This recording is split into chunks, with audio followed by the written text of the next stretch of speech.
Hey guys, tonight we drift back to the dim and drowsy streets of Victorian London, a place where fog clings to your coat. Horse hooves echo off cobblestone, and insomnia curls under gas lamps like a stray cat. You are here, in a time before melatonin gummies and sleep podcasts, wandering a sleepless city in search of peace, or at least a warm glass of boiled lettuce water. It's midnight, and you trudge through soot-sweetened air that tastes faintly of chimney smoke and rain. Lamps flicker orange across the Thames, casting sleepy halos on the water. And up in those narrow townhouses? Thousands of restless Londoners, like you, lying awake and wondering how in the world one gets any decent shut-eye in a place that never quite goes quiet. You step carefully around a puddle that may or may not be mostly horse, and duck beneath a crooked sign reading, Wigglesworth's Tonics and Sleep Fools. You're not the only one here. A baker with flour still on her sleeves, a boy in oversized boots, and a tired-eyed gentleman who looks like he hasn't blinked since Tuesday are all clutching brown glass bottles with paper labels promising, gentle slumber, guaranteed. You probably won't survive this century with your sanity intact if you don't sleep soon. The good news is, you're in the right place to try everything. So, before you get comfortable, take a moment to like the video and subscribe, but only if you genuinely enjoy what I do here. And hey, post your location and the local time in the comments. I love knowing where and when you're tuning in from.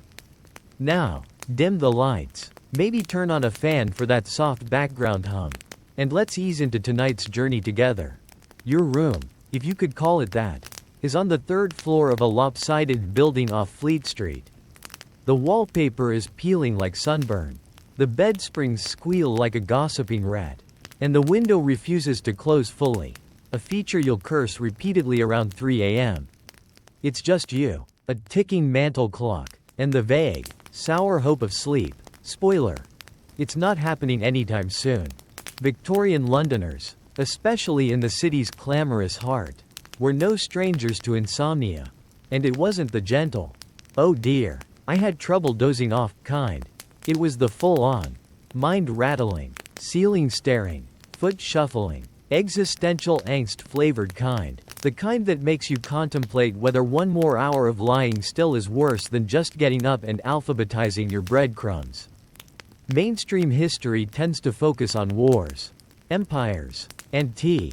But in between all that, while generals schemed and railways expanded, people like you lay awake in drafty rooms, grappling with a body that simply refused to power down. You would have heard the same sounds night after night, the distant clatter of carriages, the hiss of lamplighters at work, maybe even a fox scream that definitely doesn't help your nerves. The world might have been quieter. Yes, but it was never silent. The Victorians didn't have the luxury of 24-hour pharmacies, blackout curtains, or anxiety-reducing apps with soothing whale noises. Instead, they had a remarkable mix of ritual, remedy, and good old-fashioned denial. Which brings us back to lettuce. Yes, lettuce. Not tossed in salad, not with ranch dressing, but gently boiled into what was unironically called lettuce water, a sort of botanical tea made from romaine or, when feeling adventurous, butterhead. It was believed to contain laudanine, a mild sedative compound that supposedly helped induce slumber. Historians still argue whether this ever had a chemical effect or whether the sheer belief in its powers carried the day. And you, as it happens, are about to give it a try. But that's later. For now, you're just pacing the wooden floorboards, which creak like they're trying to form a barbershop quartet. Your candle's melted halfway into its holder. You try fluffing the pillow again. It doesn't help. One of the fringe facts many forget is that Victorian insomnia wasn't just a medical condition, it was a class issue, a gendered issue, and a moral one. People were judged by how they slept. To sleep well meant you had peace of mind and a clean conscience. To struggle was suspect. What were you hiding? What had you done? There were even reports in the 1840s of sleep scandals, gossip columns noting who had requested how much chamomile from the chemist, or whose servants were spotted fetching late-night laudanum. Sleep, or lack of it, could spark social anxiety almost as much as showing up to a dinner party without gloves. By now, it's close to 2 a.m. Your stomach's unsure whether it's hungry or just confused. You hear a neighbor cough through the wall 3 times. A rhythm you'll come to dread. You've counted the ceiling cracks. You've reorganized your socks. And you're starting to understand why someone once tried bathing in cold cabbage water just to reset their brain. Through the open window, a breeze brings in coal smoke and wet stone. Somewhere a cat yowls, and you consider adopting it, partly for company, partly as an emotional support animal with no credentials. This is life in the sleepless city, and you're far from alone in it. One last quirky fact before we drift toward the next hour. Some Victorians believed that placing a slice of onion under the bed could ward off insomnia. Others swore by rubbing goose fat into the soles of their feet. One even attempted to fall asleep by mentally listing every bishop of Canterbury, in order. Starting with St. Augustine. As absurd as some of these may sound, they speak to a deeper truth. When sleep becomes a mystery, anything that offers a pattern, a ritual, or the illusion of control is a bomb, even if that bomb tastes like boiled lettuce. The clock in the corner of your tiny room strikes again, too low. Hollow chimes that resonate through your ribcage like a reminder that sleep has officially ghosted you. It's now past 2 in the morning, and you're still lying flat on a feather mattress that feels suspiciously like it's stuffed with despair and regret. Every breath of the damp London air carries a whiff of chimney soot, boiled cabbage, and the ghost of 10,000 unspoken anxieties. You're not alone in your nightly vigil. Though, downstairs, the landlady is shuffling around her kitchen in felt slippers, likely preparing tomorrow's breakfast, or repacking her jars of pickled turnip again. As she tends to do when she can't sleep, the hallway floor creaks twice. That's probably Mr. Penner, the accountant on the second floor, pacing in his undershirt. No one ever talks about it in the daylight. But every tenant in this building has one thing in common: they all sleep terribly. You reach for the small tin on the windowsill labeled, "Sleep Drops, 2 to soothe, 3 to slumber." The label has long since faded. But you know what's in there. Nothing. The drops are mostly honey, alcohol, and hope. They might knock out a toddler. But for a mind like yours, teetering between existential dread and memories of unpaid laundry bills, they're just a mildly sweet distraction. The ticking of your mantel clock begins to sound like a metronome conducting an orchestra of insomnia. You start to count the ticks, then the cracks in the ceiling, then the number of nights this week you've woken up sweating and unsure whether you were dreaming or just thinking too loudly. It's about here, somewhere between the third tick counting session and a failed attempt to fall asleep while balancing a warm brick on your stomach, that you remember what the doctor said. He's not really a doctor. He's a chemist's assistant with a suspiciously well-groomed mustache and a tendency to suggest a calming draft and early prayers, for everything from insomnia to foot fungus. But he did give you something: lettuce water. Or rather, the instructions to make it. 2 leaves. Boiled. Add nothing. Take lukewarm, he'd said, before winking as though sharing a secret known only to the Queen and insomniacs like yourself. This is Victorian medicine in action. You're living it. The medical theories of the day were, let's call them, ambitious. Some doctors believed insomnia stemmed from excessive brain activity, an overcharged nervous system. They said, inflamed by too much reading or unladylike thoughts. Others swore it was digestive in origin. If you were lucky, they'd recommend a light supper.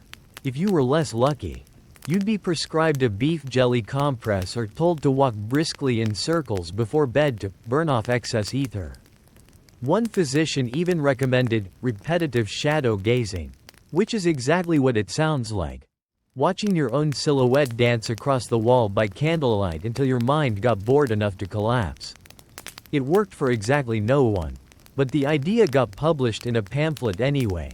Historians still argue whether Victorian doctors genuinely believed these treatments would work, or whether they were throwing everything they had at a problem they barely understood. After all, Brain chemistry wouldn't be mapped for decades. And most medical textbooks of the era still contained phrases like nervous vapors and mental overtaxation by railway travel. Of course, if you were a man of means, you might be treated with a combination of mild sedatives, tepid baths, and a strict order to avoid stimulating novels. If you were a woman, well, your diagnosis would most likely fall under the ever-flexible category of hysteria. You'd be told to avoid sewing after sunset, not to think too hard, and in extreme cases, possibly subjected to a week in a darkened room with nothing but porridge and the sound of your own sighs. But let's come back to your room. Your pillow is now a mashed lump, your blanket tangled like seaweed, and your thoughts are tap dancing in wooden clogs. You remember the lettuce. It's still in your kitchen drawer, wilting politely in its paper wrap. Dragging yourself from bed, you tiptoe down the hallway. Past Mr. Penner's door, you hear him mutter something about adding columns, which either means he's doing sums in his head or having a very specific architectural dream. The kitchen is cold and smells like dried onion and soap. You fill the kettle, light the hob with a match that takes 3 tries to spark. And wait. The silence is punctuated only by the faint gurgling of the flame and a distant carriage rattling down the street. The lettuce leaves, pale, limp, slightly judgmental, go into a chipped mug, and you pour the hot water over them. The result is not promising. It smells like a garden after a light rain. If the garden had been trampled by wet socks, the taste is worse, but you drink it anyway. Because this is what it's come to, a warm, soggy salad in a cup. Your last fragile hope for sleep. Here's your quirky tidbit for the night. Lettuce wasn't just used as tea. In some Victorian households, it was mashed into poultices and applied directly to the forehead, like some leafy green miracle patch. One pamphlet even recommended sleeping on a pillow stuffed with dried lettuce leaves for passive sedative diffusion. Which sounds gentle, until you consider the crunchy noises involved. By now, the mug is empty. You shuffle back to bed, eyes squinting in the dim light, stomach unsure if it's been nourished or pranked. You settle under the covers and wait. And wait. Your toes tingle, your fingers twitch. You can hear your own heartbeat tapping gently at your ribs. This is what midnight looks like in Victorian London. Not so much a time of dreams, but a space for worry, whispered routines, and strange domestic rituals passed down in candlelight. You close your eyes, hoping the lettuce does something. Anything. Outside, the wind picks up, a sign swings on rusty hinges. A fox cries in the alley, sounding like a banshee with a sore throat. Somewhere, someone drops a teacup and curses quietly. And still, sleep doesn't come. Yet, it's approaching 3 o'clock now. The hour when the world feels like it's paused on an awkward breath. Not quite night, not yet morning, just an in-between limbo where time stops behaving like it should. You lie there, stomach warm with boiled lettuce water and hope slightly more wilted than your tea leaves. Staring at the ceiling again. That ceiling has become your confidant.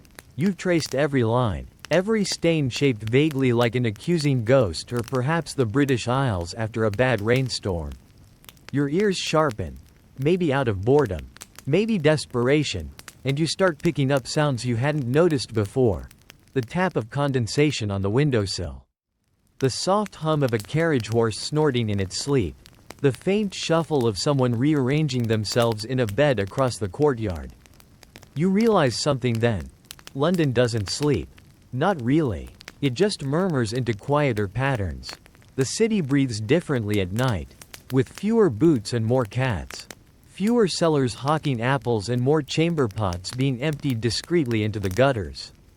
In this softened darkness, you begin to understand why insomnia was such a common affliction in the Victorian age.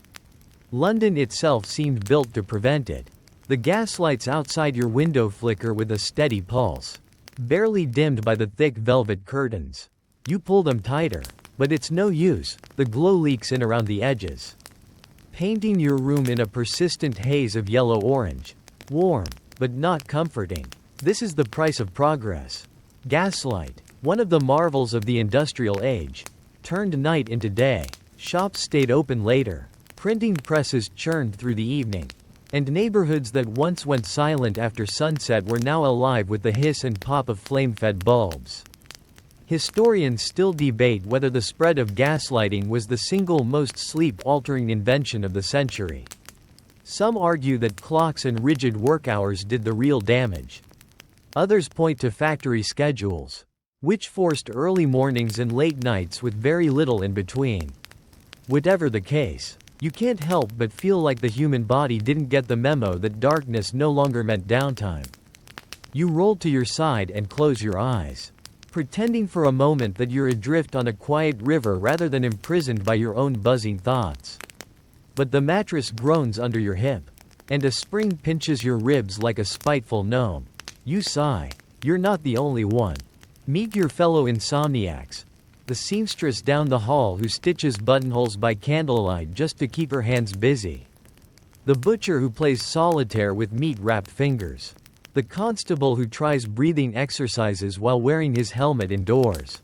Everyone, it seems, is inventing their own bedtime routine, their own sacred ritual to appease the sleepless gods. And rituals matter. In fact, in Victorian London, they became almost talismanic. People clung to them the way children clutch favorite toys, unwilling to believe in their effectiveness, but terrified to abandon them. You remember the tailor on Chancery Lane who swore by reading aloud from the Book of Common Prayer, not for spiritual comfort, but because the rhythm is dull enough to dull the nerves. Or the elderly twins who lived 2 streets over and wore matching nightcaps dipped in rosewater, believing the scent warded off nocturnal megrims. Even Queen Victoria herself had trouble sleeping, especially after Prince Albert's death. She'd reportedly spend long hours pacing her private chambers, surrounded by silent maids and still burning chandeliers, rereading letters and refusing to extinguish the lights, which, ironically, probably didn't help her insomnia. Doctors began classifying types of sleeplessness in earnest. Initial insomnia for those who couldn't fall asleep. Middle insomnia for those who woke up and couldn't return to slumber. And terminal insomnia for those who woke far too early and could never explain why.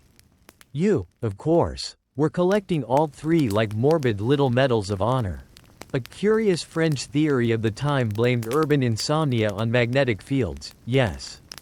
Really, the theory went that all the metal, gas pipes, and electrical currents beneath London were disrupting natural ether flows.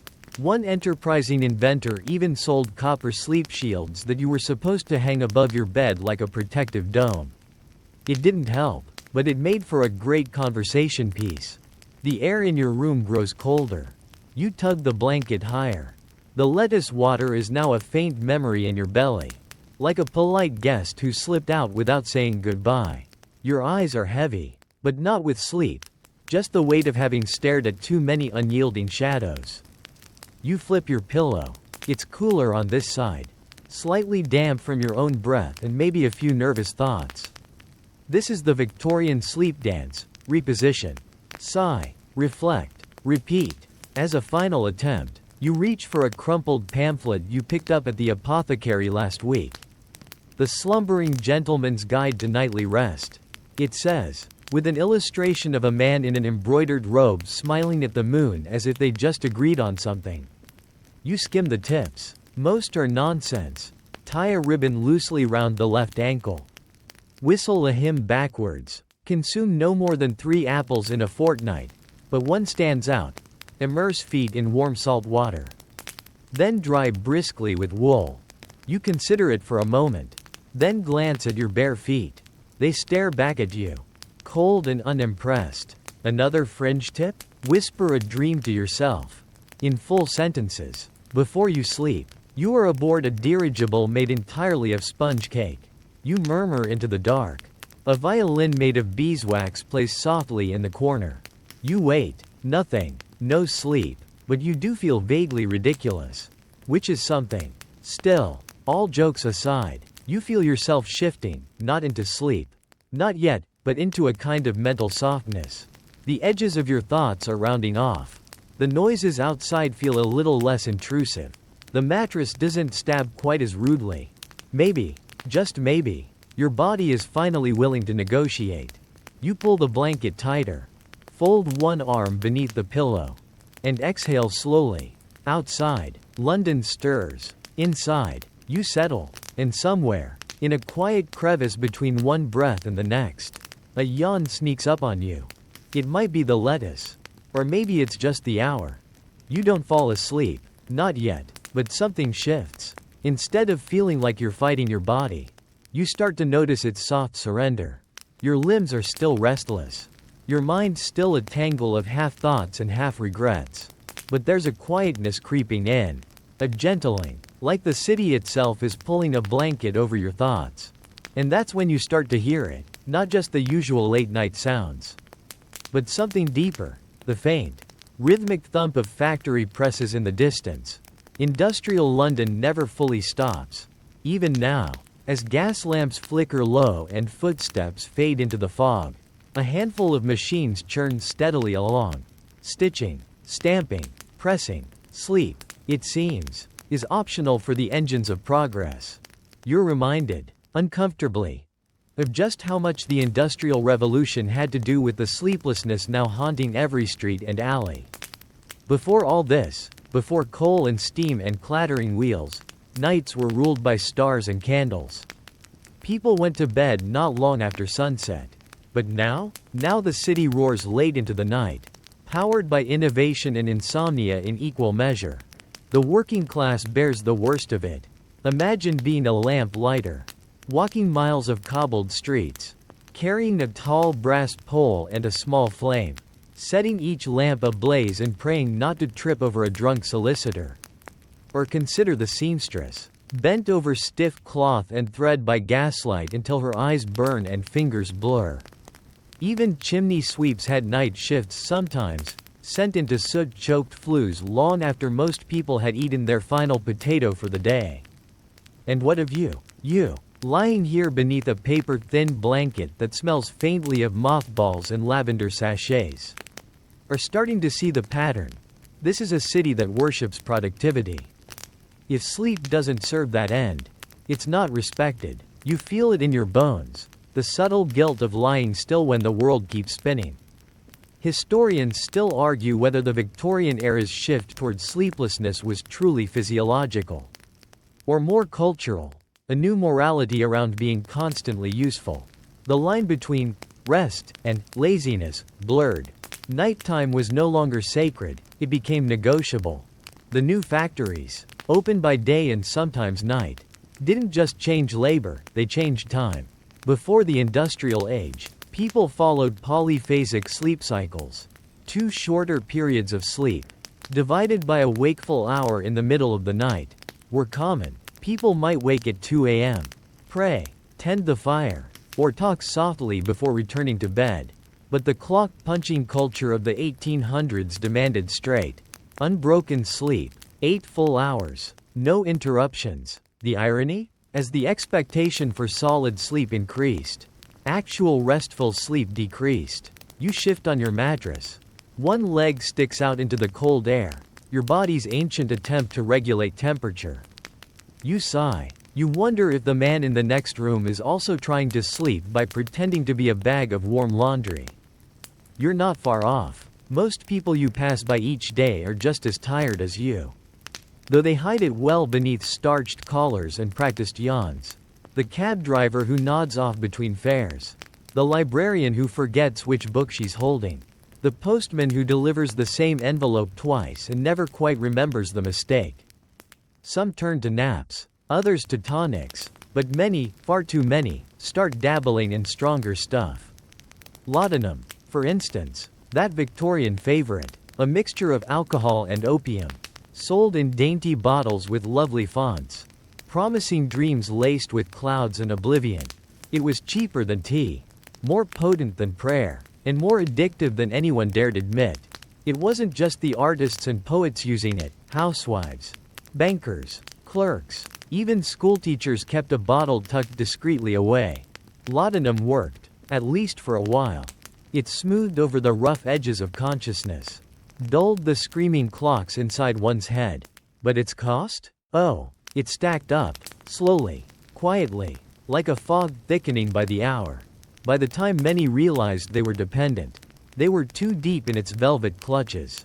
This is where you start to feel grateful for the lettuce. At least the worst it can do is leave you with a grassy aftertaste and a bit of wind. Not all remedies were so dangerous, of course. Some Victorians swore by lavender on the pillow. Others steeped valerian root in brandy. One particularly inventive widow advertised sleepy socks, wool stockings pre-infused with camphor and nutmeg oil. She sold out before anyone admitted they just wanted warm feet. Still, the line between helpful and harmful blurred fast. Take the case of a doctor from Southwark who insisted insomnia was caused by tiny electric storms in the brain, and treated patients with copper coils attached to their temples. His practice was closed within the year, but not before 3 people reported improved sleep, though they also claimed to hear birds speaking French. French? Absolutely. But it shows just how desperate people were for relief. You sit up slightly, pulling your knees to your chest beneath the covers. The kettle from earlier is still faintly warm on the table, and you consider boiling another mug of lettuce tea. But something about the way your body is finally starting to soften keeps you still. You don't want to jinx it. Instead, you focus on your breathing. Inhale. 1, 2. Exhale. 3, 4. You picture gaslights going dark. One by one. Across the city. Street by street. The glow fading. The clatter of boots replaced by distant owls. Bakeries silent. Newspapers stopped mid-press. A gentle hush descending over the alleys and lanes. The city sighing. Maybe that's the trick, not fighting the sleeplessness, but leaning into the rhythm of the world around you. Accepting that the city is tired, too, even if it doesn't know how to say it. And just like that, your body relaxes a little more. No dreams yet, but fewer sharp corners. Fewer loud thoughts. You're getting closer. It's almost 4 now. That's strange. Syrupy hour when even time seems drowsy. The city has dimmed to a whisper. No more carriages. No more arguing neighbors. No stray cats having political debates under your window. Just the occasional creak of timber settling in old bones. And the steady thrum of your own pulse in your ears. You haven't slept, but you're not fully awake either. Your thoughts come slower now. Less jagged, like they're walking on tiptoe across your brain. This is what it feels like to hover near sleep, almost forgetting where you are. Almost drifting somewhere else. You shift your body again. Just a little. As the blanket slips off one shoulder. Your hand finds the edge of the mattress. The wood worn smooth by restless fingers over time. Yours and likely a few boarders before you. There's a strange comfort in that thought. You are not the first to wrestle these bed springs. You are not the only one to stare at the dark and make deals with it. And if you listen closely, really closely, you can almost hear them. The ghosts of insomniacs past. Whispering advice in the creaks. Sharing tricks in the drafts. Suggesting one more sip of lettuce water or perhaps a new position, left side. Knees curled. Hand on heart. Classic Victorian fetal despair pose. It's tempting to laugh, isn't it? That a society capable of building massive railways, of painting epic oil portraits, of organizing the post into frightening efficiency, couldn't figure out how to help people fall asleep. But then again, sleep isn't about progress, it's about surrender. And surrender was never really Victorian London's strong suit. Still, even amid the struggle, there were moments of ingenuity. Like the eccentric naturalist who swore that placing a dish of warm milk near the bedside would lull the brain into mimicking a calf's calmness. Or the scholar who insisted that reading ancient Greek aloud to oneself caused a mental softening most pleasing to the nerves. He failed to mention whether understanding the Greek mattered. There was even a wave of interest in magnetized sleep. No, not magnets in the mattress, though someone did try that later. This was more theatrical. Practitioners would wave hands in slow, spiraling motions in front of the patient's eyes, murmuring nonsense syllables meant to mesmerize. Some called it animal magnetism. Others called it a waste of a perfectly good Tuesday night. Historians still argue whether this form of proto-hypnosis actually did anything. Was it early neuroscience at work, or just performance art in candlelight? It's hard to say. What's easier to see is the pattern. People wanted to believe in something. If lettuce water didn't work, maybe magnets would. If magnets failed, perhaps dreaming of waterfalls and buffalo fur pillows would do the trick. And that brings us back to your room, your cozy little cocoon of creaking wood and flickering shadows. You haven't moved in several minutes now. That's progress. Your body, once tense as a violin string, now feels slightly heavier, looser, less combative. You let your eyes close, not because you're trying to sleep, but because there's nothing left to look at. The dark isn't scary tonight. It's just there, like an old shawl draped over the world. But thoughts still come, don't they? You think about the butcher you passed earlier, half asleep at his stall, face pressed to the edge of the chopping block, dreaming of lamb shanks. You think about the flower girl on High Holborn who said she slept best in spring when she could still smell violets on her palms. You even remember a ridiculous letter printed in the London Penny Gazette, where a reader recommended whispering Latin phrases while soaking your feet in vinegar as a surefire cure. The editor replied, "Madam, the vinegar may cure your feet, but the Latin is unlikely to soothe the soul." And yet, you wonder, maybe it wasn't about the science. Maybe the lettuce, the vinegar, the Greek poems, all of it, was less about inducing sleep and more about reminding people they could try. That they weren't helpless in the face of the dark. That somewhere in their teacup, their ribboned hair, their carefully folded nightshirts, lay a belief that sleep could be summoned like a well-trained dog. If only they said the right words. You're not far off from that hope yourself. Lying there, eyes shut now, you picture an old pharmacist's shop, not the bright, sterile ones of modern life, but a narrow, wood-paneled den that smells like cloves and dust. Bottles line every surface, their labels handwritten and slightly crooked: mallow tonic, fig elixir, essence of poppy. You imagine the sound of a pestle grinding dried herbs, the soft rustle of paper packets being folded just so. Everything about the place feels deliberate, ritualized. It's the opposite of chaos. And in a strange way, that's what you're craving, not just sleep, but the safety of a process. A belief that someone, somewhere, has figured this out before you. In the absence of certainty, ritual becomes rescue. So maybe tonight's rescue is your lettuce mug. Maybe it's the thick wool socks warming your feet, or the creased pamphlet under your pillow, promising dreams without regret. Maybe it's the memory of your grandmother humming a lullaby whose words you've forgotten but whose rhythm still echoes in your bones. You turn to your side once more. And this time, the blanket settles just right. The pillow accepts your cheek. Your breath lengthens, slows. Outside, the horizon is still dark, but a thin seam of silver has begun to appear along the windowsill. Dawn is coming, not yet, but close. And with it, maybe, just maybe, sleep. For now, you let yourself float, not forcing anything, not demanding rest, just existing, breathing, letting the centuries of sleepless souls wrap you in their quiet company. You are not alone. You are not broken. You are merely human. And even in a city of smoke and worry, there is still room for rest. 4 o'clock slips past like a thief in silk shoes.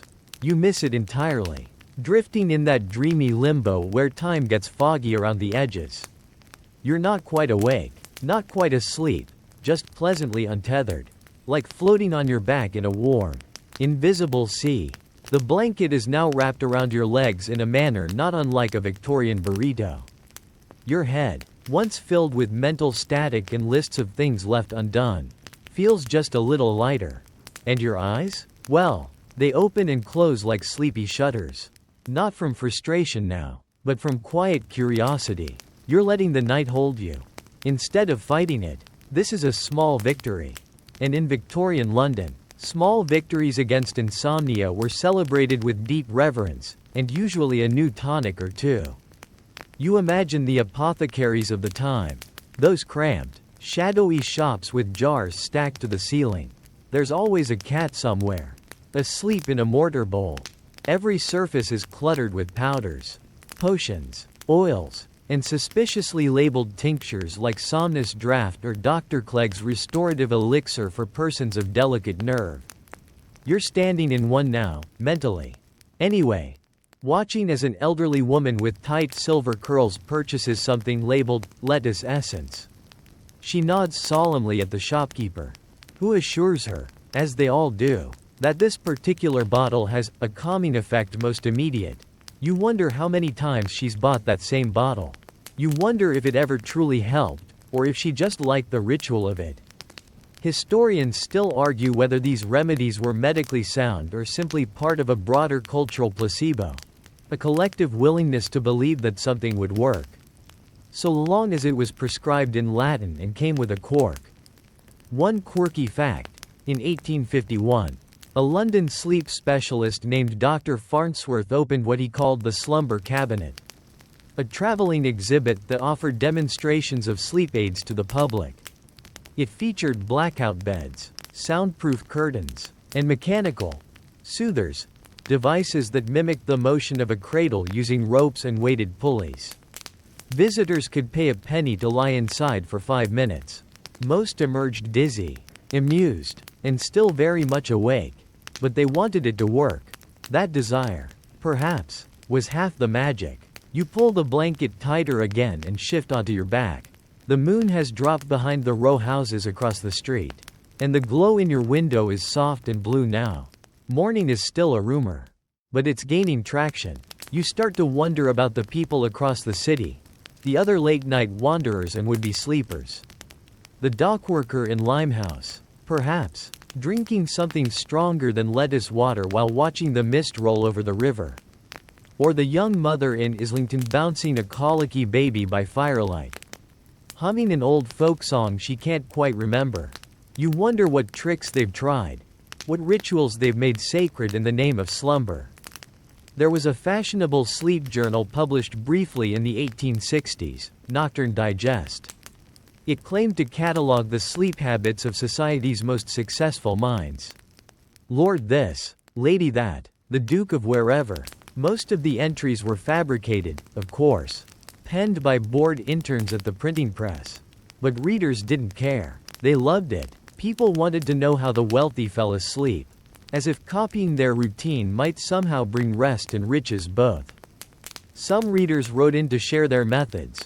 One slept only on the floor, wrapped in a rug. Another insisted on precisely 33 chews per dinner bite to optimize digestion and promote dream absorption. A third claimed that imagining oneself slowly turning into a spoon was surefire sedative gold. Strange? Certainly. But when you haven't slept in 3 nights, even spoon thoughts start to sound reasonable. You lie still now, letting your mind wander through these absurdities, not resisting them, just following the slow, looping spiral of sleepy logic. Your breath has found a rhythm. In, out, like ocean waves in a teacup. You can't remember when you last felt this quiet. Not peaceful, necessarily, but suspended, as if the city has finally taken its foot off your chest and allowed you to just be. And maybe that's all you ever really needed, not another remedy. Not another pamphlet or syrup, but permission to rest. To stop trying so hard. To stop seeing sleep as a prize you win and start treating it like a cat. Coax it gently. Ignore it completely, and hope it curls up next to you when it's good and ready. You close your eyes again. You picture lettuce fields in the morning dew. Not the city, not the street, just green upon green, rows of leaves rustling under a pale sun. Somewhere, a girl with muddy shoes walks barefoot between them, holding a tin pail. She doesn't speak, she just picks the leaves and hums something wordless. The rhythm of her humming matches your breath. You let her walk. You let the breeze carry the sound.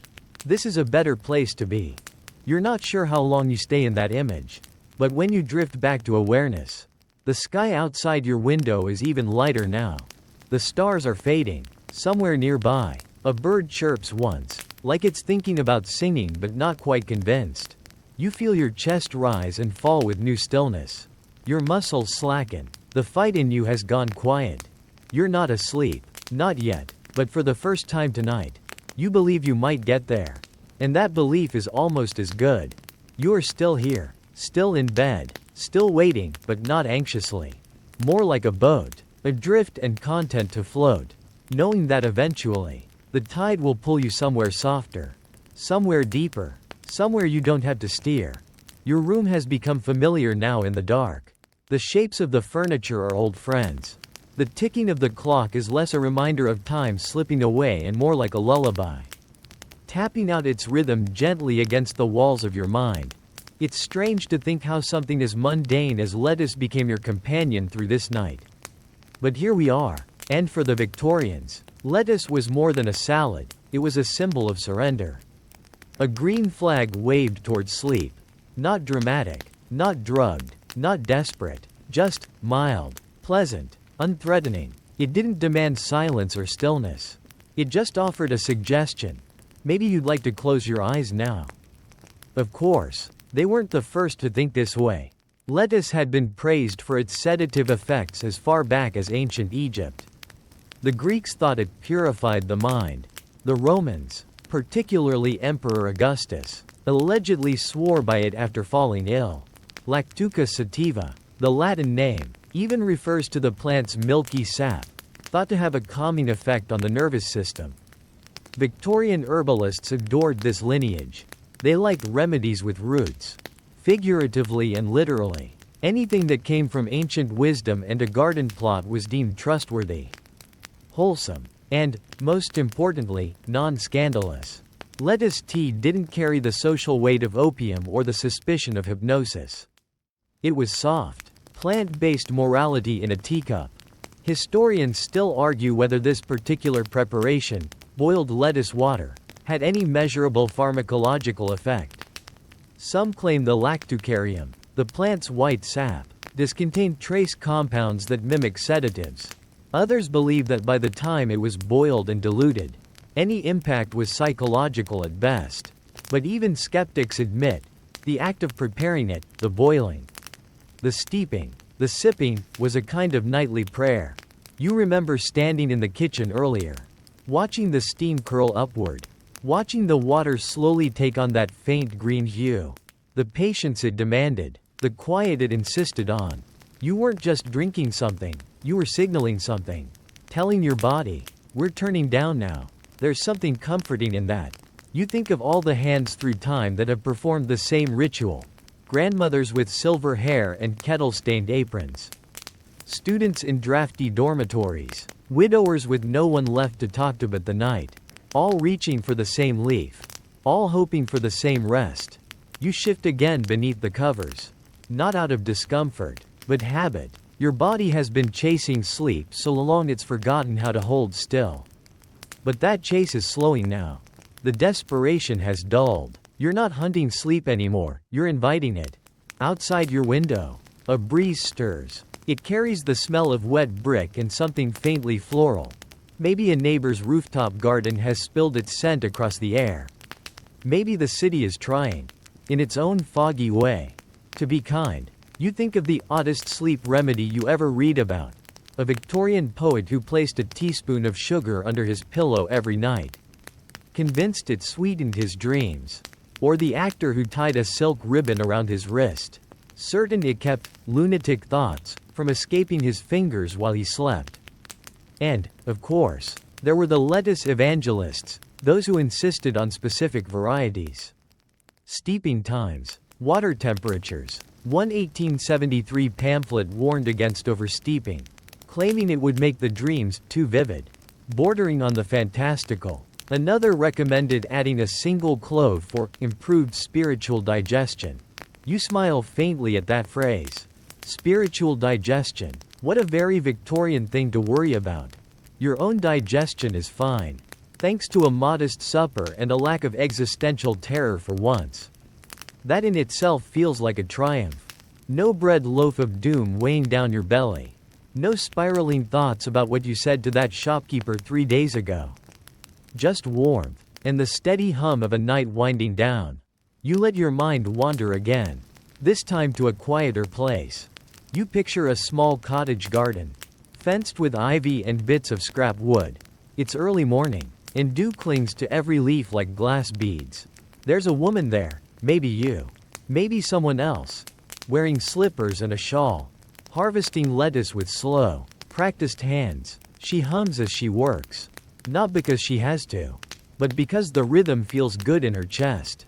She brings the leaves inside, rinses them, boils the kettle. Her home smells of beeswax and old books. She sits by the window with her steaming mug. And outside, the world is waking up. You like her. She feels restful. This image doesn't solve anything. It doesn't knock you unconscious or erase the aching stretch of sleepless hours you've endured. But it gives you something to hold on to. A little peace, a little softness. And that might be enough. Your breathing is slow now. Measured. The ticking clock no longer bothers you. It's become part of the scenery. Like birdsong or distant footsteps. It's just there, tapping out time as you slide further away from it. You're not quite sure if you're awake or asleep now, and frankly, it doesn't matter. You're still, and warm, and calm, and somewhere inside you, something lets go. It's sometime after 4:30 now. You don't look at the clock anymore. Time has melted a little. Stretched thin like old toffee, pulling itself gently between night and morning. The lines between minutes blur. You've stopped counting. That's progress. You've also stopped adjusting your blanket every few seconds, which is another good sign. It's settled now, gathered around your legs like a loyal dog. The edges folded just so beneath your elbows. Your pillow, which earlier felt like it had been stuffed with angry newspapers, now cradles your head with unexpected tenderness. Or maybe your expectations have simply softened. You lie there, motionless, not out of effort but ease. Your body isn't trying anymore. It's allowing. This is how the Victorians often imagined rest. Not as something you achieved through willpower or discipline, but something that arrived when you got out of its way. When you performed the right rituals, cleared the right thoughts, and arranged your room and your spirit. Just so. You imagine, briefly, the more theatrical sleep peddlers of the time. The ones who believed in magnetic rooms. Spaces insulated from noise, light, and energy. One inventor swore by the idea of electromagnetic curtains. Thick sheets embedded with copper wire. Meant to realign your circadian rhythm. He claimed they could return even the most sleepless soul to a state of peaceful blankness. Historians still argue whether he was a con man or simply ahead of his time. His workshop burned down in 1864, along with his only working prototype, a bed shaped like a giant clamshell lined with polished quartz. No one's sure if it worked, but the idea, sleep is something you build, something you engineer, persisted. And yet, in all their wires and tonics and herbal theories, many Victorian thinkers missed the most essential truth. The best sleep doesn't come from forcing. It comes from the invitation, from creating conditions so soft, so safe, that your body feels it has permission to let go. You're doing that now. A few moments ago, a distant sound, a carriage wheel, a clinking chain, drifted into your awareness and then slipped away without stirring you. That's new. That's sleep on the horizon. You imagine drifting through the city on foot, wrapped in a long coat, visiting other sleepless rooms like a benevolent ghost. You press your hand to the glass of a bakery window. Inside, the baker is yawning over his dough. Further along, a boarding school where the matron dozes upright in a chair, knitting needles frozen mid-row. Then to a quiet chapel, where the vicar is asleep in the last pew, still wearing his reading glasses. You are the night visitor, invisible and kind, bearing no gifts but the reminder. You're not alone. Back in your room, the air has cooled slightly, the kind of chill that arrives just before sunrise, slipping under the windowsill and brushing against your cheek like a cat's whiskers. You burrow further into your nest of covers. You think of something a widowed grocer once told you, that she always took her tea after failing to sleep. Not before. That way, she explained, if it doesn't work, I can blame the night instead of myself. You like that. You still do. Victorians had a strange relationship with blame. If you couldn't sleep, it was your fault, or your upbringings, or your diets, or your postures. Self-help was all the rage, even in its early forms. Pamphlets encouraged proper spinal alignment, moral cleanliness, and daily journaling to relieve the emotional congestion of the mind. One even suggested naming your regrets before bed, then whispering, "You may go now," to the darkness. A bedtime exorcism. Basically, you haven't tried that one yet, but what you have tried tonight is something deeper: patience, humor, slowness. You've walked through the rituals of a people who tried everything: boiled leaves, dream journals, poppy syrup, crushed pearl tinctures, footbaths of vinegar and rose. People who didn't have words like melatonin or sleep hygiene, but who deeply understood that rest was worth chasing, even if it meant sipping something that tasted like garden water and smelled faintly of sadness. You joined them, in your own way. And now, you lie here, listening to your breathing, the clock, and the occasional stretch of floorboards below. There's a small cough in the hallway, someone else stirs. Maybe Mr. Penner again, maybe the landlady checking on the kettle. The house sighs and settles. And you simply stay still. It's possible, of course, that you'll drift off mid-thought. That this section of the night will fade not with a bang but with a yawn that becomes sleep's open door. If that happens, wonderful. Let it. If it doesn't, that's okay too. You've already done something beautiful tonight. You've made space. You've told your body it can trust the dark. That it doesn't need to fix or perform or entertain. That it can simply be. And that, soft, slow, silly as it sounds, is one of the oldest medicines in the world. You're still awake, or maybe not. It's getting harder to tell. You blink once, slowly. The darkness behind your eyelids looks just like the darkness with your eyes open. Either way, it feels the same: soft, still, and heavy in the nicest way. No sharp edges, no racing thoughts, just the quiet companionship of the night holding you in its long, gentle arms. And still, Victorian London hums somewhere far off, beyond your window, beyond your walls, maybe even beyond your breath. You can almost feel it like a lullaby from another room. The faint creak of a stair, the sleepy rumble of a cart on cobbles, the breeze carrying whispers through the ivy outside. In this stillness, you start to notice how much your surroundings have shaped this night. Your room, the little den of mismatched furniture, old wallpaper, and uneven floorboards, has become a part of your ritual.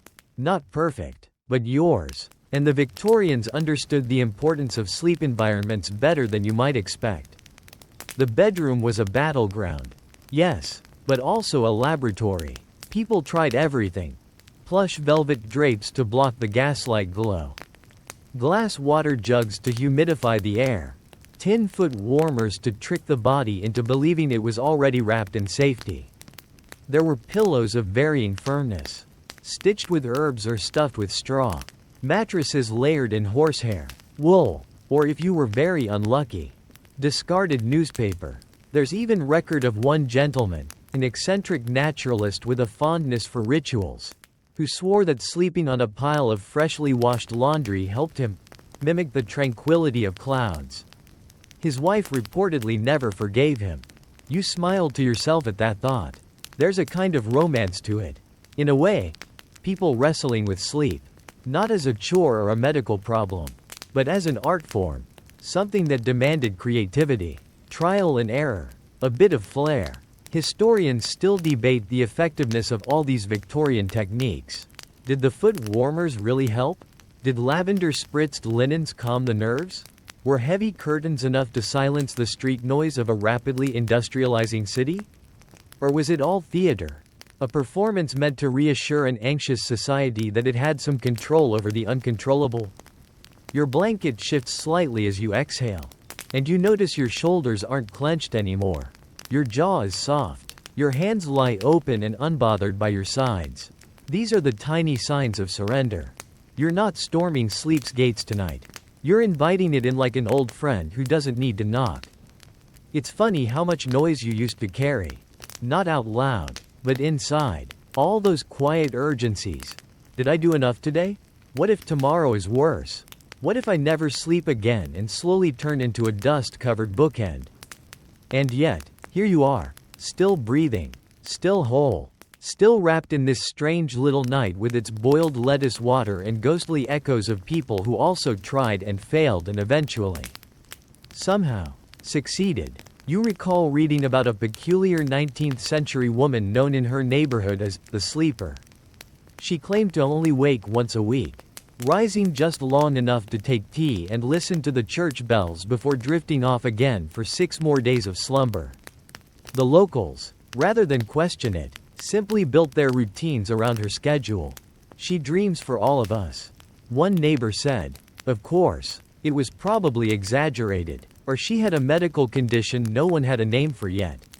But the idea of someone capable of resting so completely that the whole world rearranged itself around her peace feels oddly beautiful. Not that you're planning to sleep for a week. Just maybe an hour. Maybe 2. And if not, that's alright too, because you've made it this far into the night. You've filled the silence with gentleness instead of panic. You've replaced expectation with curiosity. That's something the Victorians had to learn too, after enough sleepless nights. You stop chasing sleep like a prize and start courting it like a wary cat. No sudden moves. No pressure. Just calm. Just presence. You turn your head slightly. The pillow meeting you halfway. You can smell the faintest trace of old soap in the fabric. Or maybe it's just your imagination. Either way, it's comforting. Familiar. This room. This night. This moment. It all belongs to you now. And in this cocoon of stillness, even if you don't fully sleep, you rest. And rest is enough. And now it's 5. You don't need to look at the clock to know it. You can feel it in your bones, in the way the dark has changed from velvet to slate, in the way the air has shifted from night heavy to something thinner, cooler, like it's stretching in anticipation of morning. There's a faint bird song now, tentative, single note, like the bird isn't sure if it's too early, but sings anyway. That's how you know the day is coming. You haven't slept, not really, but you're also not quite awake. You're resting, floating, suspended in a pocket of time the world forgets to fill. And honestly, that's more than you expected. As you lie there, eyes half-lidded, breath low and unhurried, you think again about the people of this city, Victorian Londoners just like you, doing their best to build a world in which rest was possible. And sometimes failing, spectacularly. This was a time before ambient sound machines and blackout blinds. But it wasn't a time without hope. People created their own solutions, some practical, some bonkers, most somewhere in between. Take, for instance, the invention of the night bonnet muffler, designed not just to keep a sleeper's ears warm, but to muffle outside noises. It looked like a cross between earmuffs and a pastry bag, and often came in floral prints. The fashionable insomniac wouldn't be caught dead without one. There were also sleeping chairs, tall, winged armchairs angled back at precisely 18 degrees, believed to support the spine and keep the brain fluid from swirling. One man even built a rotating platform beneath his bed to gently spin him in slow circles, which he claimed lulled the soul into a clockwise dream. It also made him seasick. Historians still argue whether such efforts were clever or desperate, but the line between the two is always blurrier at 5 in the morning. You shift slightly. Your blanket follows. You've stopped trying to fall asleep. That, oddly, might be the final trick. Because the moment you release the chase, rest arrives like an obedient dog that's finally done sulking. It's not even about feeling drowsy anymore. It's about feeling safe. That was something else the Victorians understood in their own candlelit way. Sleep is less a biological switch than an emotional surrender. The more danger, noise, or unpredictability in one's life, the more elusive sleep became. That's why the upper classes, insulated by thick curtains and hired help, often reported superior rest. They didn't need lettuce water. They had silence. But you and the rest of London? You worked late, shared walls with strangers, Listened to clocks tick too loud and wind rattle too long.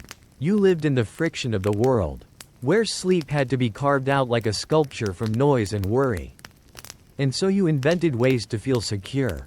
Some pinned sprigs of rosemary above their beds.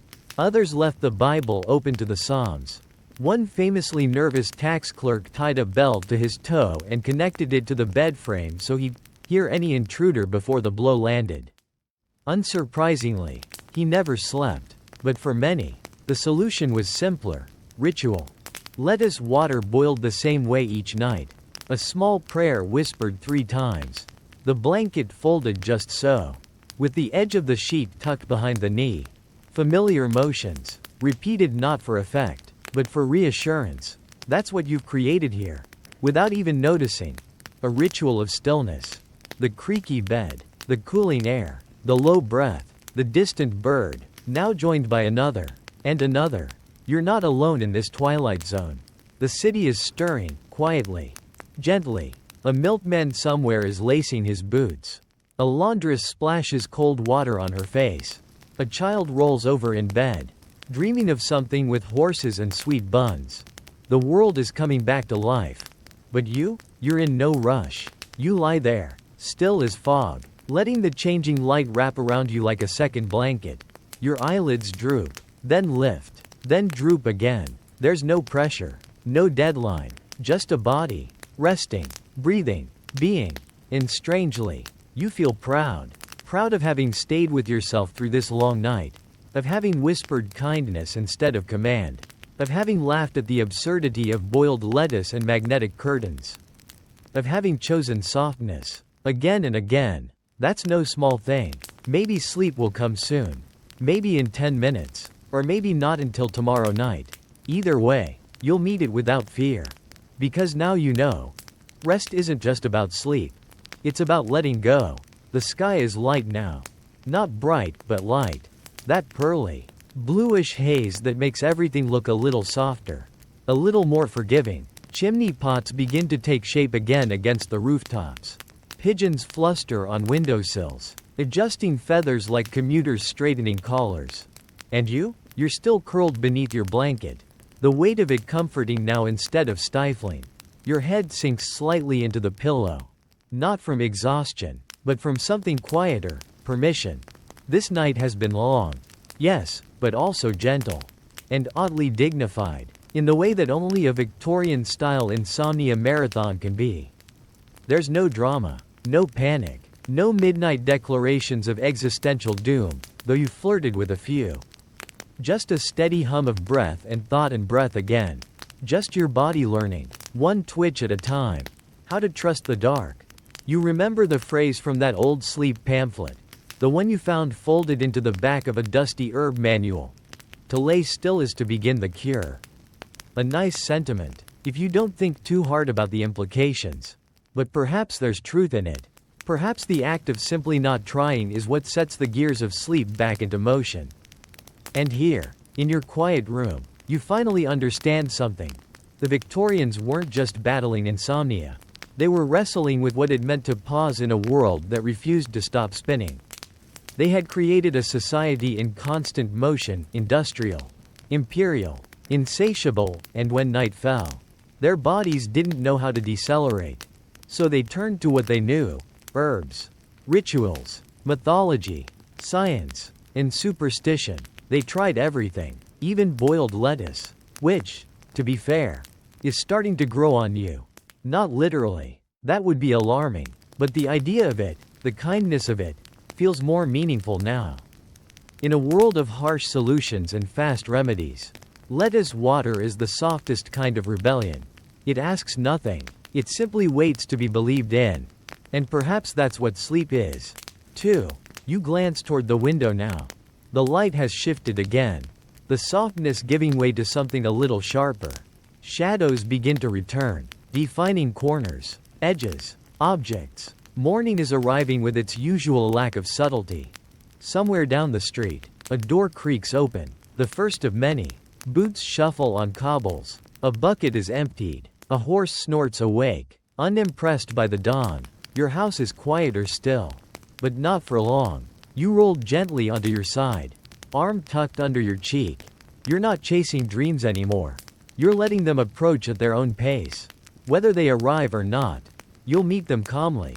There's comfort in knowing you're not the only one who's done this. That for generations, people just like you have stared at candlelight, counted ceiling beams, and whispered good night to empty rooms. Not because sleep was guaranteed, but because the act of preparing for it mattered. Even Queen Victoria herself, it's said, maintained a rigid pre-bedtime routine well into her later years: soft lighting, chamomile infusion, 3 pages of devotional reading, and a faint trace of perfume dabbed on her wrists. She reportedly found the repetition soothing, not because it ensured sleep, but because it made rest feel earned. Historians still argue whether this nightly practice was out of habit or desperation. But either way, it tells you something. Even royalty wasn't immune to the fidgety, wide-eyed quiet of 5:30 a.m. And neither are you. But there's no frustration in it anymore. No shame. Just quiet. Just breath. Just the understanding that sleep, like any visitor, comes more readily when it's not being chased down the hall with a broom. You start to imagine what this day might bring. Nothing loud or demanding, just the simple things. Warm tea, a breeze through the window, perhaps a nap later, when the city is in full bustle and you can retreat into stillness with less pressure. Or maybe you'll press a new ritual into the evening, something that feels yours. A soft chair, a folded note of kindness to your future self, another mug of lettuce water. Maybe, why not? There are worse things to believe in. You reach up and gently brush a strand of hair off your forehead. Your eyes close again, not because you force them, but because they feel like closing. Your chest rises and falls. Your limbs are no longer coiled springs. They're just there, relaxed. You've made it through the night. And even though sleep didn't arrive on command, you've built a space in which it can. Maybe it's already waiting just outside the edges of your awareness, tiptoeing in on the hush of morning. Or maybe not. But either way, you're okay. You're whole. And you're ready for whatever comes next, even if that next thing is. Finally, sleep. The sun isn't quite up, but it's close. That eerie blue has turned the color of faded cream, brushing the edges of your curtains with a pale glow that feels more whispered than spoken. You're not sure whether to welcome it or hide from it. Somewhere beyond your walls, the city of London has begun its ritual clatter. Not the dramatic kind, no horns or chaos just yet, but the soft, persistent stirrings of a place putting itself back together after a night's unraveling. There's the slow roll of cartwheels, the squeak of a pulley at a nearby shop, a cough, a door unlatching, footsteps over cobblestones, purposeful but not rushed. You can almost see them, bakers in aprons, newsboys with inky fingers, milkmen rattling their glass bottles like musical notes for the day to come. And meanwhile, here you are, still in bed, still wrapped in a tangle of sheets that now feel strangely cooperative.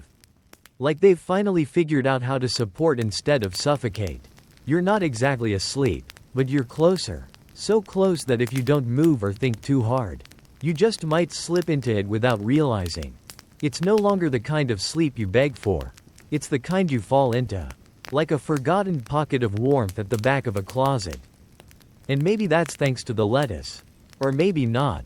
But it was the turning point, wasn't it? The moment you stopped trying to conquer the night and instead made peace with it. You boiled those leaves. You sipped them slowly.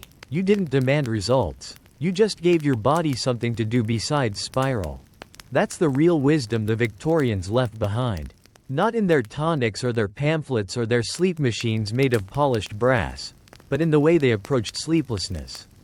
They took it seriously. They saw it as something worth studying, managing, preparing for. They gave it names, rituals, accessories, not because they were fragile, but because they understood the mind is no more obedient than the moon. Historians still argue whether this obsession with sleep hygiene was helpful or harmful. Did all these bedtime routines actually cause more anxiety? Did the pressure to sleep become its own kind of insomnia? Or was it a cultural acknowledgement that rest matters just as much as work? You suspect it was both. You think of the woman who lived 2 doors down, a spinster schoolteacher with a rigid chin and a soft heart, who, when she couldn't sleep, would sit at her windowsill and write imaginary letters to herself in 10 years. Dear me, they always began, "Are we resting better now?" Then she'd fold the page, kiss it lightly, and tuck it under her mattress like a promise. It's absurd, yes, and yet, you're tempted to do the same. Not a letter, perhaps, but a small promise that you'll be kinder to yourself tomorrow. That if sleep doesn't arrive on schedule, you won't scold your body for being human. That you'll find your way back here again, this stillness, this softness, this deep inhalation that makes everything feel temporarily okay. Because now you understand. Insomnia isn't failure. It's just a body asking for more than you've been giving it.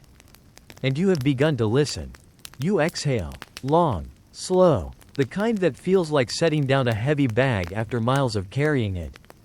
Your neck releases a little more tension. Your fingers uncurl. Your toes rest without wiggling. Without needing to stretch or prove anything. You are, at last, comfortable.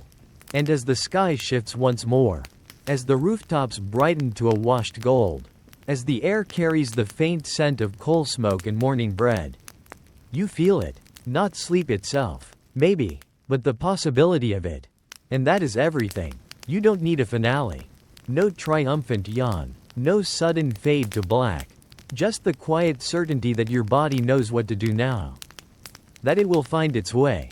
And when it does, whether now or soon or next night, you'll be ready. Not because of some miracle remedy, but because you finally stopped trying to sleep like a machine, and started resting like a human. The light through your window is warmer now, less like moonlight. More like spilled cream. Soft shadows begin to stretch and yawn across the walls. The silhouette of your water jug casts a gentle arch beside your bedside table. Even the blanket, now rumpled and shaped to your body like a half-finished sculpture, glows faintly with the promise of day. And yet you're still here. Suspended, held in that odd middle place where sleep is no longer a struggle. But not quite a certainty either. You're weightless, mind wandering, body unresisting, and somewhere in this hazy place, you think of them again, those people you spent the night with and thought. Your fellow Victorians. The quiet apothecary's assistant measuring out dried chamomile behind a fogged-up pane. The nervous banker whispering Latin verses to calm his thoughts. The childless couple who built a lavender-stuffed headboard because the city noise reminded them of what they couldn't forget. But now you arrive at the threshold of somewhere stranger. A place most people didn't talk about in polite company. The sleep asylums. Yes, they existed. Tucked into the folds of London's fog were quiet institutions built for people who, quite simply, could not sleep, or more accurately, for people whose insomnia had become unmanageable by the era's standards. Places where sleeplessness was treated not just as a nuisance, but a full-blown medical condition, one worthy of isolation, routine, and in some cases, restraint. You imagine entering one now, not as a patient but as a visitor. Shuffling softly behind a nurse in starched white. The corridors are dim, the air slightly too warm, and the silence somehow heavier than peace. Each room contains a person like you, someone who couldn't close their eyes for long enough. For enough nights in a row, to make the world seem steady again. Some stare at the ceiling. Some hum tunelessly. Some sleep. Oddly enough, now that they're surrounded by structure and supervision. One woman sits knitting the same square of fabric over and over. Her hands mechanical, her eyes blank. It helps. She murmurs to no one. You're not afraid, just curious. Back then, this was the end of the line. The place where all the lettuce water and rose balm and good intentions had failed. Where people came to be studied, charted, and soothed, often by force. Historians still argue whether these sleep asylums were a gesture of care or control. Whether they were born from compassion, or a fear of what happened when the human brain refused to follow orders. There are records of patients being fed warm milk through silver funnels. Of being bathed twice daily. Of being read poetry by volunteers trained in voice gentling. And yes, there were darker stories too, of isolation, sedation, even mild electrotherapy. But that isn't where you linger. Not tonight. You linger in the room with the man who swears he only dreams if he lies on the floor. In the one with the woman who sleeps clutching a small book of pressed flowers. In the quiet moment when a nurse leans down and tucks in the sheet, not roughly, not clinically, but with the same care one gives a child. That tenderness matters. It's easy to dismiss these places as oddities of the past. But the truth is, sleep has always been a mystery wrapped in fear, ritual, and hope. And sometimes, people needed entire buildings just to feel allowed to rest. You return now to your own room, your own small, creaky haven, and it feels different. Lighter. Somehow. You're not trapped in it. You're held by it. The mattress beneath you no longer protests your shifting weight. It just accepts you. The sounds outside are clearer now, chatter, footsteps, a distant cart rumbling by. London is awake, but you are not obligated to join it. You inhale, and this time it feels final. Not in a dramatic sense.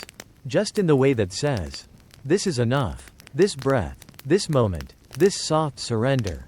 You may still be between states, between sleep and waking, between memory and imagination, but your body has heard the signal. The all clear. It's okay to let go. One last quirky thought drifts through. Some Victorian physicians believed that certain types of wallpaper, yes, wallpaper, could cause insomnia. The color yellow was deemed too stimulating, and patterns with birds were said to excite the dreamscape. One doctor even recommended covering bedroom walls with heavy green velvet to promote mental deceleration. As if rest could be swaddled into existence. You smile faintly at the absurdity. But also, you get it. You do. In the end, sleep isn't just a biological event. It's a place we create, with colors, smells, sounds, beliefs, with mugs of warm leaf water, with whispered thoughts of gardens and letters and quiet corridors where tired people are told, you're safe now. You can stop trying. And so, you do. Your eyelids flutter once, then still. You're lying just on the edge now. That borderland where thought gives way to dream. Where words lose shape and time begins to stutter. If sleep is a country, you're standing at its gates, passport in hand, waiting for the final nod from the guard. But something tugs you gently backward. Not in protest, just curiosity. There's one last room you haven't visited tonight. One last corner of Victorian sleeplessness still flickering in the candlelight. Parliament. Yes. Imagine it. Gaslit halls. Polished wood. The low murmur of voices echoing under a domed ceiling. London's lawmakers, hunched over scrolls and ledgers, debating tax policy or canal dredging into the small hours of the morning. Bleary-eyed men with ink-stained fingers and sleep-deprived stares, still arguing whether chimney sweeps should be given pensions or if coal smoke is, in fact, good for the lungs. Sleep, in these chambers, was a political inconvenience. There were no scheduled bedtime breaks, no cots in the hallway. You simply powered through, often with tea, sometimes with stronger spirits, and occasionally with a pinch of powdered caffeine tucked behind the molars. A few MPs developed reputations for sleeping mid-debate, their snores noted in the Times as if they were policy positions. Others gave marathon speeches just to prevent themselves from nodding off. One particularly eccentric baronet once read aloud the entirety of a fisheries bill backwards as a strategy to stay awake. It worked. Barely. Historians still argue whether these late-night sessions were noble demonstrations of public service, or just bad scheduling paired with social pressure and too much mutton. What is clear is that Victorian leadership suffered from the same thing you did tonight. The belief that productivity and rest are enemies. That to pause is to fall behind. That rest is weakness. You know better now. You rolled gently onto your back, letting the sheets bunch behind your knees. The air has warmed slightly. The room illuminated with a sleepy golden gray. You let it wash over you. The sounds of the morning are rising, but your body doesn't flinch. It knows what to do now. Just breathe. The lettuce water may not have knocked you out, but it gave you something else, a pattern, a rhythm, a way to say, I am stepping away from the noise. You now understand why people boiled it night after night, even when it tasted like wet cloth. It wasn't just for effect, it was for the gesture. The same way Parliament, despite its sleepless marathons, still closed its chambers for cleaning, still paused on Sundays, still acknowledged, even in its most stubborn hours. That's something needed tending beyond words and votes, the human body. 1 megapixel, known only in private diaries as the yawner, once stood up in the house and said, "We cannot govern what we do not rest." The chamber laughed. The papers ignored it, but the sentiment remains. Even now, a century and change later, you feel its truth settle into your chest. You turn your face toward the window. The sky is no longer a suggestion, it's a full, pale canvas, painted with faint blushes of peach and silver. Birds are louder now. Someone whistles on the street below. The day has begun, and still, you remain still. You're no longer chasing sleep. You're no longer measuring minutes. You've stepped out of the spiral. This, now, is sanctuary. Another breath. Long, deep, grounding. And in that breath, you remember one last story. A woman named Miss Clara Anselo, a mid-level civil clerk, who published a modest pamphlet in 1879 titled, On Sleep and the Shape of Days. In it, she wrote, "To rest is not to retreat. It is to re-enter the world with both feet on the floor of yourself." You're doing that now. Gently, patiently. And whether sleep comes to find you in the next moment or not, something else already has. Rest. And rest, dear friend, is enough. Somewhere downstairs, a kettle whistles. Not yours, someone else's. Probably Mrs. Kendrick, the landlady, who never wakes without brewing something strong enough to wake the neighbors too. You hear the familiar clang of a tin cup against the stove grate. The floorboards creak like old knees. Life is restarting. But you, blessedly, are not yet. You're still beneath your blanket, cocooned in warmth that now feels like a soft promise. The mattress that once pushed back against you now welcomes your shape.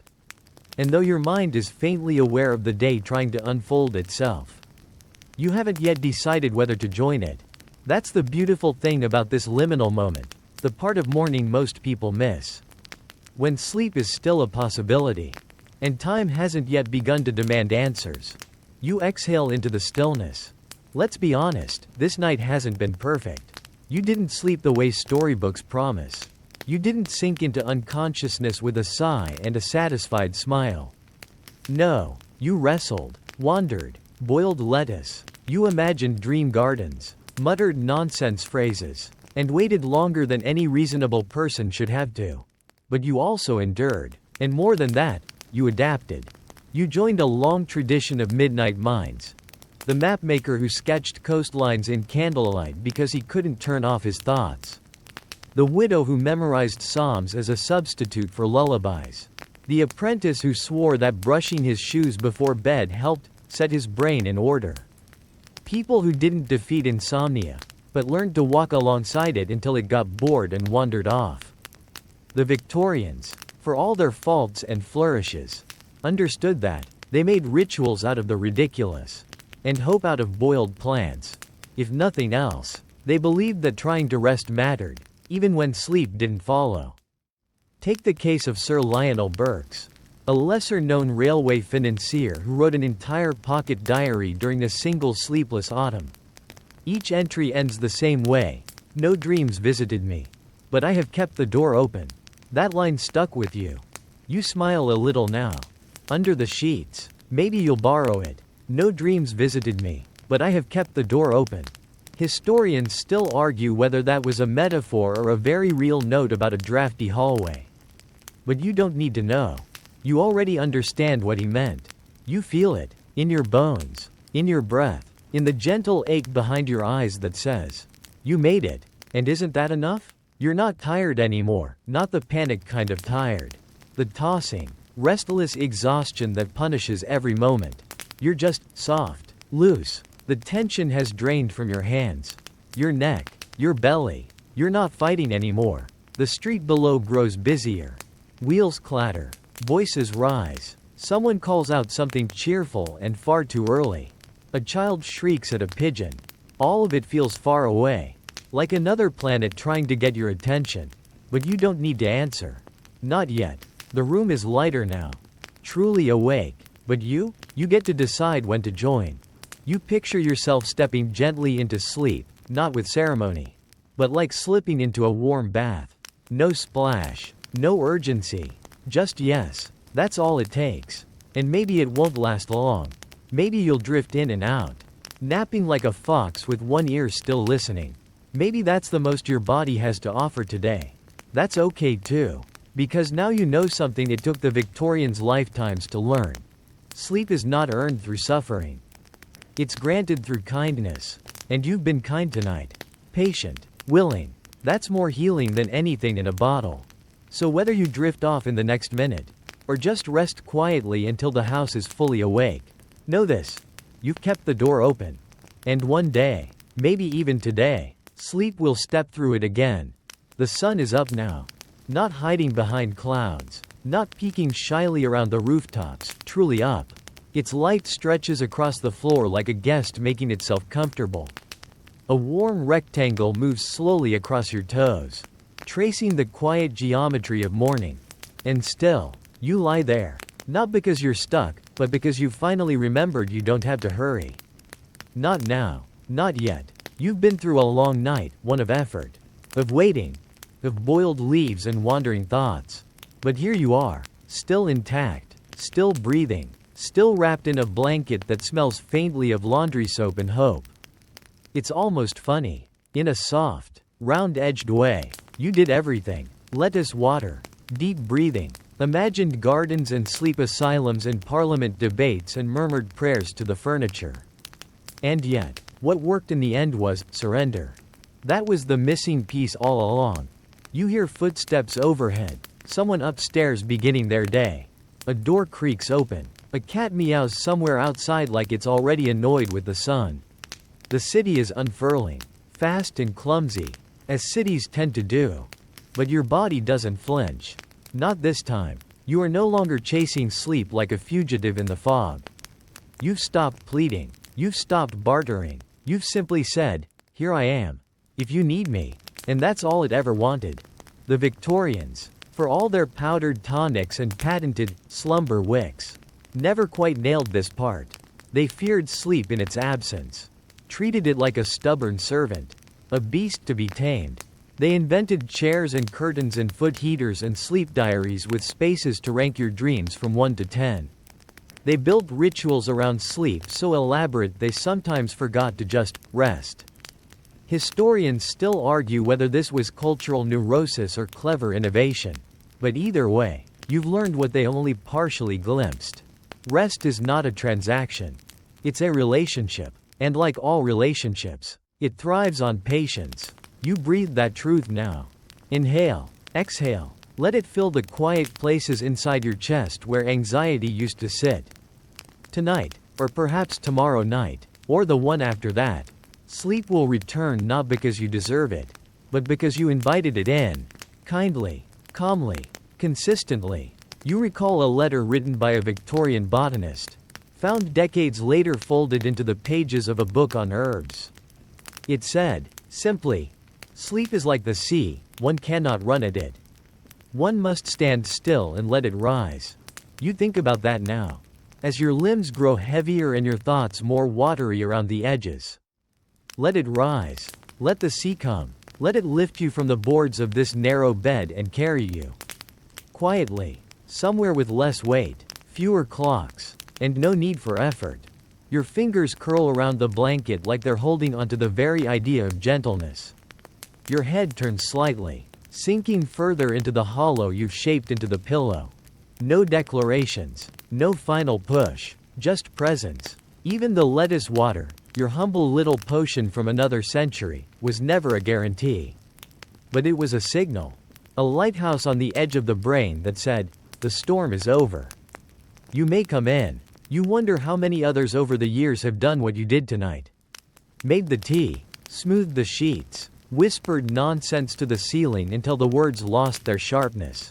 It's comforting to think of them, your great, invisible cohort of fellow wanderers, united by 8,000 quiet, sleepless nights.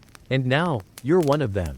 But also, something more. You're a little less afraid, a little more gentle, and a lot more willing to trust that your body, given patience and safety and maybe just a whisper of boiled lettuce, will eventually return home to itself. So you stay still. You don't force it. You just float. You've become the sea. Let it rise. It's sometime after 6 now. You don't know the exact minute. You don't care to know. The clock still ticks steadily in the corner. But it no longer nags. It's just a sound now, no different than the slow flap of curtains in the breeze, or the quiet hum of life beginning outside. You've made peace with time. And in its place, you've found something better, stillness. Your body, once a restless parade of twitches and protests, lies quiet, heavier now, not exhausted, but grounded, like a book finally closing itself after sitting open for hours. You haven't moved in minutes, maybe longer, and while you can't say for sure whether you've slept, you're beginning to realize that might not matter. Because whatever this is, this deep, dreamy calm, it feels like healing. You've wandered through an entire night of Victorian sleep experiments, and somehow emerged softer for it, more attuned to your own breath, more willing to sit with your thoughts instead of fleeing them. In a way, you've lived out a history, felt what they felt, feared what they feared, the flickering gaslights, the paper-thin walls, the too warm rooms and too loud minds, the rituals, the desperation, the tiny triumphs of an undisturbed hour. You understand them now. Those 19th century wanderers, the clerks, the nannies, the herbalists, the overthinkers. You've joined their quiet tradition of sleepless patience. You've walked their streets in your mind, sat at their windows, sipped their silly, bitter, leafy teas, and you've come to the same conclusion many of them did, though few would have admitted it aloud. There's nothing wrong with you. You're not broken because your sleep doesn't arrive on cue. You're not doomed because your mind sometimes refuses to dim. You're simply human, complex, curious, sensitive to the hum of the world. Sleep can't be commanded. It can only be courted. One eccentric Victorian preacher once said that falling asleep was like opening a cage and letting your soul wander through the garden. But, he added, the bird will not leave its perch if you shout at it. Historians still argue whether that sermon had any theological merit, but they all agree. It made the congregation nod off within minutes. Which may have been the point. You chuckle softly at the thought, and that laughter, faint though it is, settles into your belly like warm tea. Everything about your body feels right now. Not perfect, not even particularly well rested, but right, and that's worth more than a full night of unconsciousness. You shift slightly, just enough to feel your foot brush the edge of the blanket. Still tucked neatly at the bottom, you press your cheek into the pillow. The fabric is cool in one spot, warmer in another. You make no effort to adjust it. Let it be. The sun is fully up now, though it hasn't yet reached full volume. This early light still feels like a whisper, like the world is gently tapping your shoulder and saying, whenever you're ready. And the best part? You don't have to be ready. Not now. Not for a little while longer. So you stay still, wrapped in this small pocket of grace, this soft, slow sanctuary carved out from the middle of a sleepless night. If sleep comes, you'll welcome it like an old friend who took the long way home. If it doesn't, you'll lie here anyway, at peace, because you've discovered something deeper than drowsiness. You've discovered rest. And rest, dear listener, is a form of love. The house around you is waking up, in bits and pieces, a groan of old pipes, a soft knock of wood as someone opens a drawer. The scent of bread, possibly slightly burned, makes a hesitant entrance through the bottom of your door. Morning is no longer threatening the edges of your calm. It's simply arriving. But you, somehow, remain untouched by the urgency. You've stepped so gently into this moment that even the noise of the world can't break it. You're like a rock in the river, still, steady, letting the current pass around you. It's an unfamiliar feeling, not just the rest, but the permission. You're allowed to stay here. Not sleep, necessarily, not quite, but rest, true rest. The kind the Victorians craved with every patent, every tonic, every bedtime ritual they designed. You remember now the story of a certain Dr. Hadley Wren, who in 1874 began documenting the sleep habits of people of upright character. His theory? That moral goodness directly influenced sleep quality. His conclusion? That individuals who exhibit disorderly sleep patterns are likely also inclined to intellectual disarray and weak chin structure. Victorian nonsense. Sure, but also oddly telling. Because what it reveals is that people were already trying to find meaning in their insomnia. They didn't just want to fix it. They wanted to understand it. And that's what you've done tonight. You haven't just waited for sleep. You've listened. To yourself. To the room. To the silence between thoughts. You didn't need to sedate your brain. You needed to give it a place to rest. A pillow for the soul. It turns out lettuce water, odd, earthy, unimpressive as it is, wasn't about the chemistry at all. It was about creating a moment. A ritual. A signal to your scattered self that said, "We're safe. You can stop now." And it worked. Not by knocking you unconscious, but by letting you stay conscious without panic. That's a very different kind of healing. You roll onto your side now. And your body follows without protest. Your shoulders size into the mattress. Your knee tucks slightly forward. You're curled like a comma in a sentence that no longer needs to end. You think of one last pamphlet, The Modern Resting Mind, published anonymously in 1889 by a tired man. Just 40 pages long, with awkward line spacing and far too many ellipses. But it contains one perfect sentence. The mind, once soothed, may wander freely without fear of being found. That's how you feel now. Soothed, unfound. And not in a lonely way, in the best way. Like the world has agreed to let you disappear for a while. Without penalty. You don't need to get up just yet. You don't need to dress. Or think. Or speak. You don't even need to plan your return to sleep. Because in this strange, hushed moment, you've already returned to yourself. The quiet is no longer a void. It's a nest. And while your body lies in a narrow Victorian bed, in a creaky old house, your mind drifts somewhere wide and warm. A garden, perhaps. A place with rosemary bushes and a crooked bench. Where no one asks you questions and the sun never insists. Maybe that's where sleep finally lives, not in your bed, not in a bottle, but in that imagined space we build when we stop pushing. So you lie there, letting it rise, letting it hold you, letting yourself be quiet without punishment. Whether you fall asleep now or not, you've already done the hardest part. You've remembered how to rest. Now the light is full and real and everywhere. It spills across the floor, lands gently on the folds of your blanket, kisses the wooden edge of the nightstand where your teacup, long emptied, rests like a relic. Even the clock on the wall seems to tick a little more brightly now. As if proud to have watched you through the night. And still, you haven't moved much. You're in that rarest of spaces. Total stillness without urgency.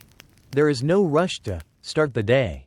No bells. No alarms. No pressing tasks pulling at your ankles.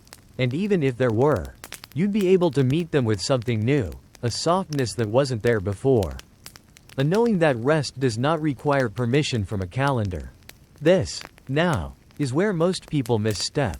They sit up too quickly. Stretch too aggressively. Open the window and let in the noise too soon.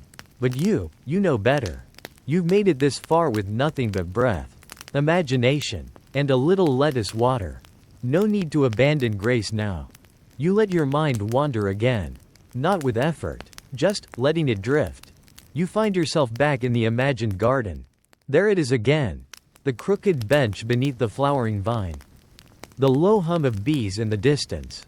The air scented with damp earth and something green and sweet and alive. The person you saw before, the one gathering lettuce at dawn, is now sitting quietly. Slicing leaves into a chipped ceramic bowl. They look up at you and smile. Nothing is said, nothing needs to be. Maybe it's you. Maybe it's someone from a different life. Different century. Maybe it's every sleepless person who has ever found peace in something small and green and patient. Historians still argue whether the garden was ever real, whether the calm people remembered from their childhood dreams was memory or myth. But does it matter? You're there now. And it's enough. You think of a phrase you read once, scribbled in the margins of a second-hand book on folk remedies. You cannot force the sun to rise. But you can learn to face it gently. That's what this morning feels like. Not a new beginning, just a gentle continuation, a stretch, a sigh, a soft glance toward whatever comes next. You imagine the city outside adjusting its hat and stepping onto the stage. Chimneys begin to puff in earnest. Markets are being unpacked, their wooden carts creaking like old knees. Somewhere, someone is already on their second cup of tea, scanning the paper, completely unaware that a person not far from them has just survived a long, quiet battle with a night that refused to close its eyes. And survived it well. Because that's what you've done. You've spent hours in the presence of restlessness and come out calmer, clearer. You've made peace with not knowing when sleep will arrive.